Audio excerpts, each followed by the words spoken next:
Ask the Instructors, where we get you to send in some questions about Pilates and where we discuss and hopefully give you some answers to them. So today we've got Nicole and we've got our first question. We've got our questions from our Instagram. And the first question is, why does my back hurt the day after doing reverse crunches?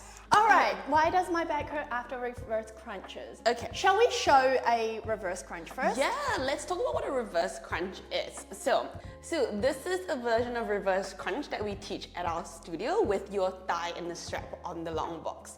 So a normal crunch is just crunching and nodding your chin to chest and folding your eye gaze towards your thighs. The reverse crunch is the other way around. So you're gonna keep your head in that neutral or in crunch, up to you. And then what you're gonna do with the reverse crunch is usually you tuck your knees in and fold from your lower abs to lift that glute slightly off.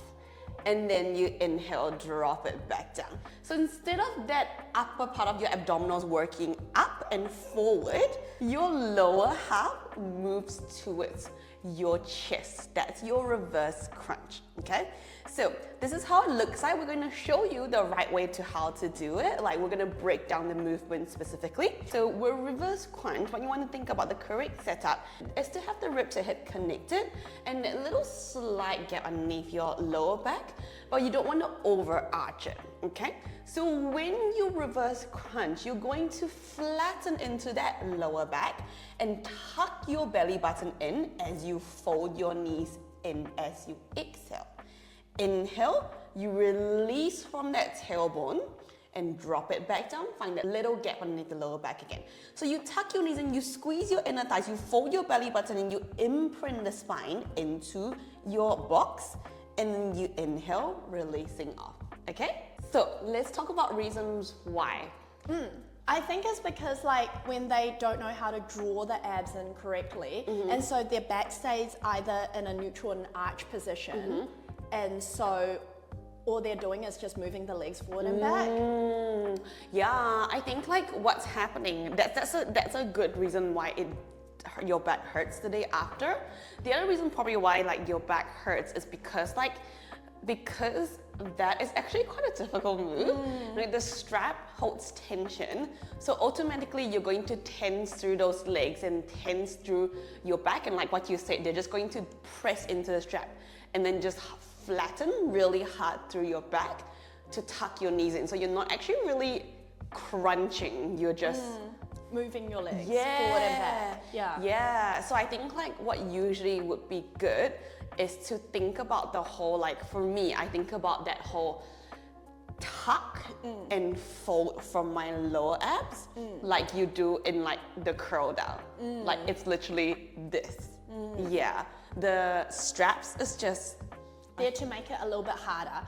To be honest, I think if your back is hurting, you shouldn't be doing it with the strap. You can take the strap off and really work on finding that tuck first before putting straps on. Yeah, and like another thing that would work is like without the straps as well, or even with the straps, you need that in between. But either way, having your knees glued together, because then if you really squeeze your knees together, your inner thigh muscle fire, and that's like the next door neighbor to your lower abs. So then when you squeeze and tuck, you're gonna encourage that to come in rather than having them hip width distance apart. Yeah. So to summarize, if your back does hurt, is either take the straps off or try squeezing your knees together. I think in general, I would recommend to take the straps off. Oh yeah, take the straps off first, right? Yeah, because I feel like there's just too much like things to think about. Like if you're not even getting the tuck, exactly. Then why are you even adding extra tension? Yeah, and that's totally fine in the class to just ditch your straps. Totally fine. Especially in our studio. Yeah, we'll be just like, we will come and ask and like how you are feeling, but most of the time we're like, yeah, actually that's great. Just like ditch the strap and just follow along. The next question, it's very ab theme in the first episode of this series, is how can I get better at crunches? Oh, well, define better. It's a very big question. Let's assume it means get better as in feel it more, or do you think scoop up higher, or? both. Yeah. And increase your stamina in terms of being able to do more crunches. But I think the better, it will be more like the how can I define this question as how can I be better in crunches? So then how can I actually use my abs and not use my neck? You know what I mean? Okay, Because I feel like that's very common that we see in our studios, and we see it very common, we hear it a lot, that when you crunch, like, that it hurts your neck. it hurts your neck, exactly. So that's how I would define it. How would you define this question? Same thing, definitely the quality of the movement, not quantity. Like I assume this person wouldn't be like, how do I do more abs? How do I do 100 Yeah. ab crunches instead of 10? So let's talk about the quality Yeah. of the movement. Yeah, so it's one of those very popular moves, and I think like no matter where you go, even if you're doing Pilates or you do the gym or you do like a home workout, like the crunches is such a thing, you know, like to work on your abs. And yes, it's quite hard to do well because of that neck influence. And I think a lot of times people don't understand that your neck has to work with your abs, but it's just finding that balance on how your abs can be the one that's actually doing the brunt of the work and not your neck really straining really hard. So how to get better, I usually say to really nod your chin in. Yeah. Tuck the chin in. And really nod your chin in. And I have this cue that sometimes I bring in is to imagine you have a little lemon underneath your chin and you're going to like squeeze into it, and the key is to hold it.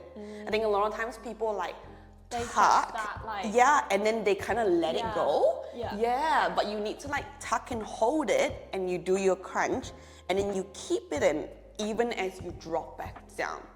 Yeah, so it's like this stays locked while you do this part. Yeah. I think the whole, quite similar to you, is folding from the ribs as opposed to just nodding the head forward and backwards, because people are always like just straining their neck and are like, oh, I'm coming up so far. But actually they're not really engaging their abs. So think about folding from the ribs to come up. Yeah. And like in Pilates, like we do it, we call it like the ab prep. It's actually not a very big lift, you know, like how you say, like people are like, oh, like I'm coming up so far, but actually it's not that big of a movement. It's really just a slight flexion and that's it. So you really think about, it's really focusing on the upper parts of your upper abdominals, just folding down and drawing in through your lower abdominals. Yeah. And another thing that I think we can think about, this is actually something I started thinking about quite later on, is trying to keep the tailbone glued to the carriage, right? Because a lot of the times when I see clients, when they do an ab curl, ab prep, they also tuck their tailbone under. And flatten their back. And flatten their back. And so I think it's really about like keeping the pelvis stable, keeping your tailbone glued onto the carriage, and think about folding from your ribs to come up. Yeah, I always feel like we're pulling your ribs towards your hips, not the other way around. Yeah. Yeah, nice. So let's show the move. Okay. Yes, okay. So we're gonna show it to you on the reformer without the straps, and then we're gonna add the straps, because the straps kind of just make it a little bit different. So your normal version that you can do on the mat as well is either having your hands cupping the back of your head or hands down by your side, hovering just an inch off the carriage, the more traditional version. But if you in particular really use your neck a lot, we recommend doing this version first, and while you get the hang of that little nod and that hold, then you swap to that more traditional version. So we keep your chin nice and tucked and your neck nice and long, and you start off in that neutral spine, so that tailbone nice and heavy, rib cage down, and you just start off with that nod. So you're gonna nod and keep that nod as you start to lift the back of your head off that headrest, and then you keep exhaling as you pull your lower ribs towards your hips, maintaining that hip staying far and away.